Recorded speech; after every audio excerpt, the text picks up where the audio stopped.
Vimos no estudo de ontem a alegria de Noemi ao encontrar na família um resgatador. E esse resgatador era Boaz, o fazendeiro que se enamorou por Ruth.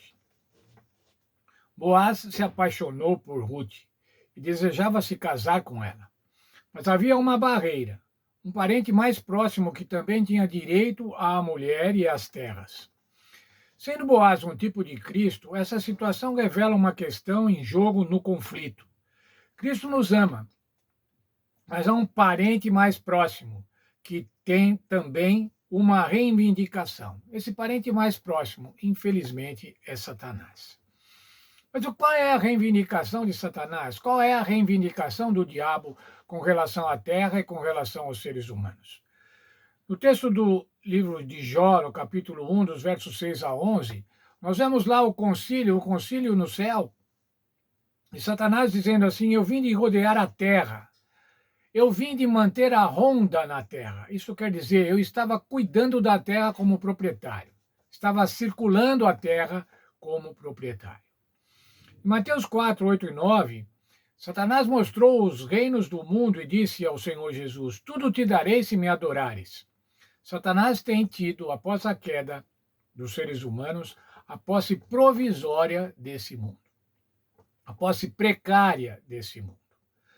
Livro de Judas, no verso 9, nós encontramos que Miguel, Jesus, teve que lutar com Satanás, lutar com o diabo com relação ao corpo de Moisés, porque Satanás se arrogava dono do corpo de Moisés e que o Senhor Jesus não podia ressuscitá-lo. Mas ainda, em Lucas 22, 31, nós vemos o Senhor Jesus falando para Pedro: Olha, Satanás reclamou para te peneirar. Isso quer dizer para te tentar intensamente. Satanás se arroga ser o proprietário deste mundo. Satanás disse que rodeava a terra e passeava por ela, conforme Jó 1,7. Quando Deus lhe perguntou se ele tinha reparado no justo Jó, o diabo o reivindicou como seu, sugerindo que o coração de Jó não pertencia ao Senhor. Satanás estava dizendo: ele te segue porque é bom para com ele, mas para de abençoá-lo e verás a quem ele serve. Dizendo assim: naturalmente ele vai servir ao diabo, naturalmente ele vai servir ao proprietário. Depois que Moisés foi sepultado por Deus e foi ressuscitado, embora não tenhamos os detalhes, a Bíblia diz que Miguel, o Senhor Jesus, discutiu com o diabo a respeito do corpo de Moisés, indicando que Satanás o reivindicava como sendo dele. Bem, mas voltemos agora a Boaz, o resgatador. A negociação de Boaz com o resgatador mais próximo. Está lá no livro de Ruth, no capítulo 4, dos versos 1 a 12. Isso aconteceu na porta da cidade. Boaz foi à porta da cidade. Na porta da cidade era onde se decidiam as questões triviais, as questões de propriedade, as questões de dívidas dos cidadãos da cidade. Ele foi para a porta de Belém e fez uma proposta honesta.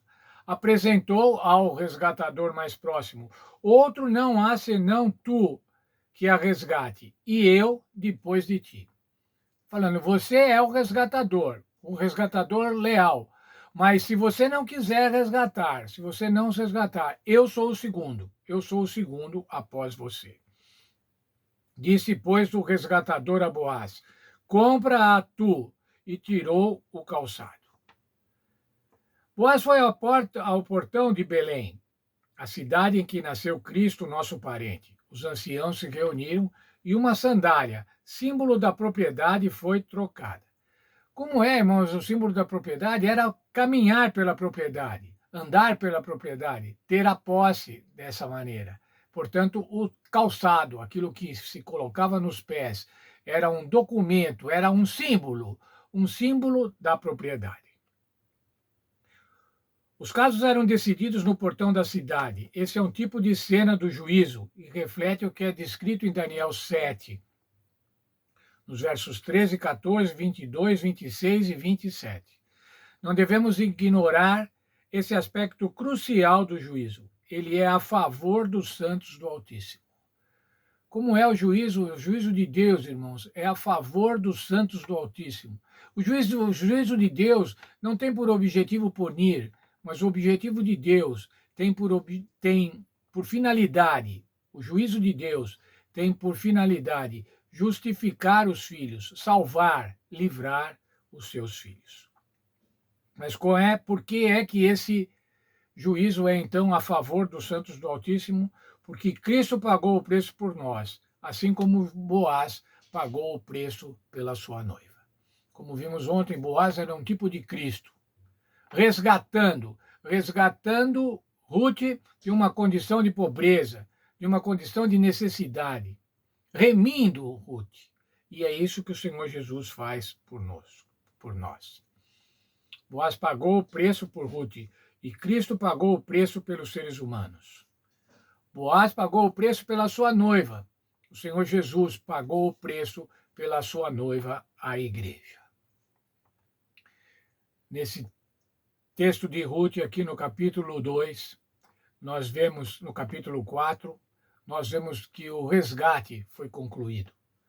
O Senhor Jesus também concluiu o resgate. Aonde que ele concluiu o resgate? Na cruz do Calvário, derramando o seu sangue. E quando ele concluiu esse resgate, e quando ele ressuscitou, ele nos resgatou, ele nos remiu, ele nos salvou, ele nos justificou, nós que não merecíamos, mas que pela sua graça fomos então justificados. Devemos ser gratos ao Senhor Jesus por isso. Devemos ser gratos a Deus pelo plano da salvação, pelo plano eterno da salvação, por esse projeto de salvação e de resgate que alcança cada um de nós, alcança a mim, alcança você. Por isso nós devemos ser gratos. Gratos pela salvação em Senhor Jesus Cristo. Gratos pelo nosso restaurador, pelo nosso resgatador, o Senhor Jesus Cristo.